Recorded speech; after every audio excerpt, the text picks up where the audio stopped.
Saudara-saudari yang terkasih, jumpa lagi dalam Pelita Hati hari ini, Rabu tanggal 22 September 2021, hari biasa dalam Pekan Biasa yang ke-25. Bersama saya Romo Thomas Suratno SC dari Paroki Cilandak, Jakarta Selatan, mendengar dan merenungkan sabda Tuhan, yakni firman Tuhan yang tersurat dalam Injil Lukas, bab atau pasal 9, ayat 1 sampai dengan ayat 6.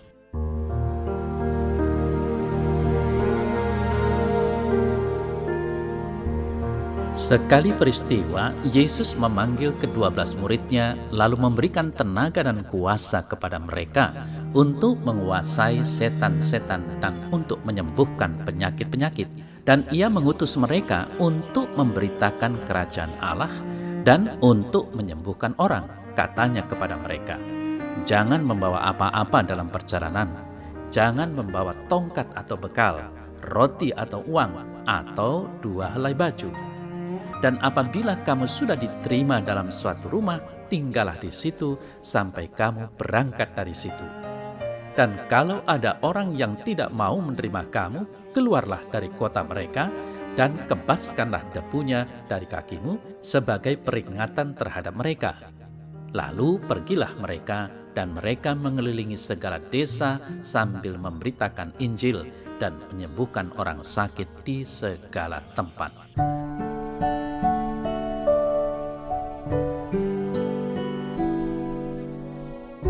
Saudara-saudari yang terkasih, tadi kita mendengar Yesus memanggil ke-12 muridnya, lalu memberikan tenaga dan kuasa kepada mereka untuk menguasai setan-setan dan untuk menyembuhkan penyakit-penyakit. Di sini menunjukkan kepada kita semua bahwa Yesus mengutus para murid tetapi melarang mereka untuk membawa bekal. Kemudian Yesus mengutus para murid tetapi melarang mereka untuk membawa bekal. Bukan untuk menelantarkan mereka, sebab bekal non-materi yang ia berikan jauh lebih dari cukup. Mereka diberinya tenaga dan kuasa untuk mengusir setan dan menyembuhkan penyakit yang kalau dipakai dengan baik pasti mendatangkan kebaikan dan tentu saja membuat mereka tidak berkekurangan. Dengan pergi tanpa bekal, mereka diajak untuk mengandalkan Tuhan dan secara total melaksanakan tugas perutusannya tanpa disibukkan dengan urusan perbekalan. Selain itu, saudara-saudari yang terkasih, karena tanpa bekal, mereka juga akan selalu ingat untuk kembali kepada Yesus, Sang Sumber Hidup Sejati. Secara sederhana, Injil ini dapat kita terapkan dalam keterkaitan erat antara hidup, doa, dan ekaristi dengan hidup sehari-hari. Dalam doa dan ekaristi, kita datang kepada Tuhan untuk menerima tenaga dan kuasa darinya. Kemudian kita kembali dalam rutinitas hidup sehari-hari untuk melaksanakan tugas perutusan darinya. Saudara-saudari yang terkasih, dalam warta Injil tadi begitu menarik karena Yesus memberikan kepercayaan kepada murid-muridnya untuk menunaikan tugas sebagai pewarta kerajaan surga dan pewarta kabar keselamatan. Di sini ada kepercayaan Tuhan kepada manusia. Yesus tidak memilih mereka yang mampu, melainkan mereka yang setia dalam melaksanakan perintahnya.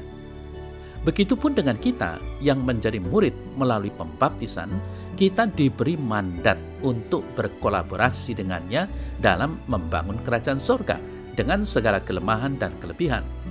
Kelemahan yang kita miliki bukanlah tolok ukur kesetiaan kita pada Kristus.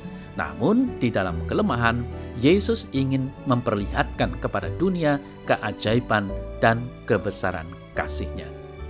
Kemudian juga, saudara-saudara yang terkasih, yang tak kalah menarik adalah Yesus memesan agar kepada para muridnya untuk tidak membawa apapun dalam perjalanan.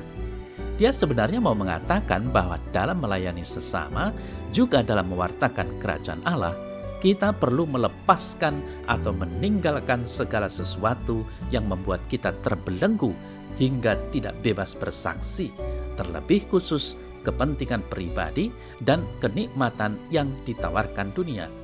Kita harus setia dalam berkarya. menerima keadaan di sekitar dengan senang hati tanpa mencari kepuasan diri semata. Disinilah saudara-saudari yang terkasih, kita diminta untuk merefleksikan diri bahwa kita datang ke dunia ini tanpa membawa apapun, hidup dengan berkat dan bakat milik Sang Pencipta, dan mati pun tanpa membawa apapun.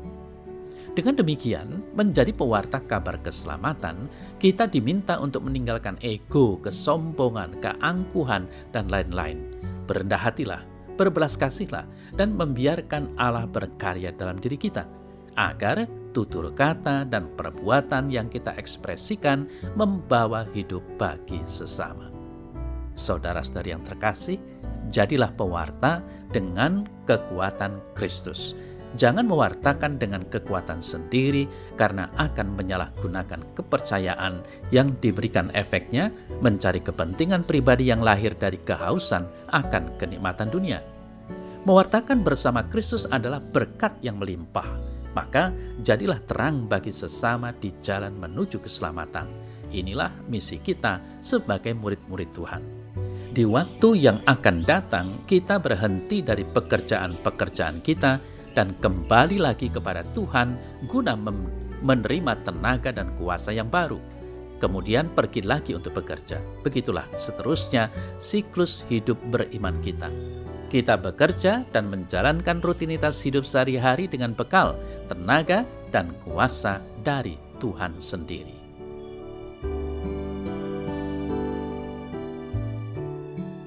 Dalam nama Bapa dan Putra dan Roh Kudus. Amin. Ya Tuhan, aku bersyukur karena melalui doa dan ekaristi, Engkau selalu memberi bekal, tenaga, dan kuasa bagiku untuk melaksanakan tugas perutusan dan pekerjaanku sehari-hari. Amin. Dalam nama Bapa dan Putra dan Roh Kudus. Amin.